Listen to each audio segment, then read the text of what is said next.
Hey guys, I'm at London Film Festival and I saw a few films, so I'm going to talk about some of them. The first of these movies is one that's actually coming out pretty soon, so it's kind of convenient that I'm talking about this one first. And that movie is Official Secrets, which I thought was pretty good. First off, the movie's very well acted. Keira Knightley did a fantastic job and she fit her character very well. Matt Smith did way better than I expected him to. The only performance I'd really complain about was Adam Bakri. He didn't really fit his character well at all, and despite the fact he's barely in the trailer, he gets quite a lot of screen time.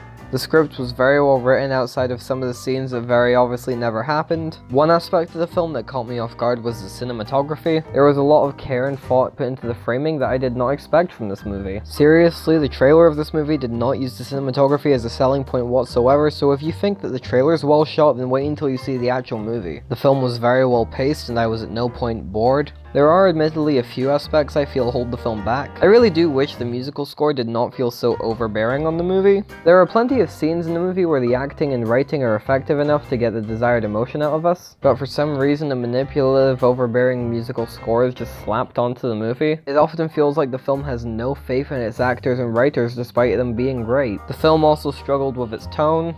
There are scenes in the movie that are meant to be serious that just feature random jokes in the middle of nowhere, and these jokes are only funny like half of the time. With better build-up, a lot of these jokes could have worked much better, but as it stands, some of them just fell flat. I also did not like a lot of the editing choices in the film. Whoever decided how the scene where Catherine initially reads the email should be edited needs to have less creative control over editing choices. Still, I did like this movie overall. The movie's pros outweigh its cons by a fair bit, and I definitely recommend you check it out when it comes out on Friday.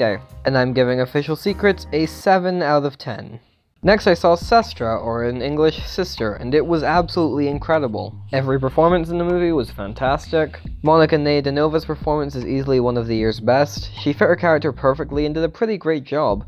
All of the characters were well written and interesting, the dialogue was fantastic, the film has an enormous personality, the story was great, all of the movie's themes were handled perfectly, the cinematography was fantastic, the editing was the best I've seen all year, the musical score was very well composed and it was used very appropriately. I adored the costume and production design. Despite the movie's low budget, there's tons of production value. Honestly, if I had to point out an issue, it would probably be the main character's run. It's a little goofy and it kinda seems like she's never ran before, but to be fair, if I'm picking out the main character's run as the only issue I have of a film, then the film is great. Overall, this is one of the best films I've seen all year. Check it out as soon as you get the chance, and I definitely cannot wait to watch it again. And I'm giving Sestra a 10 out of 10. Stay tuned for more London Film Festival reviews coming soon. That's the end of this video. Like, share, subscribe. I'm bad at outros, and I'll see you whatever I do next.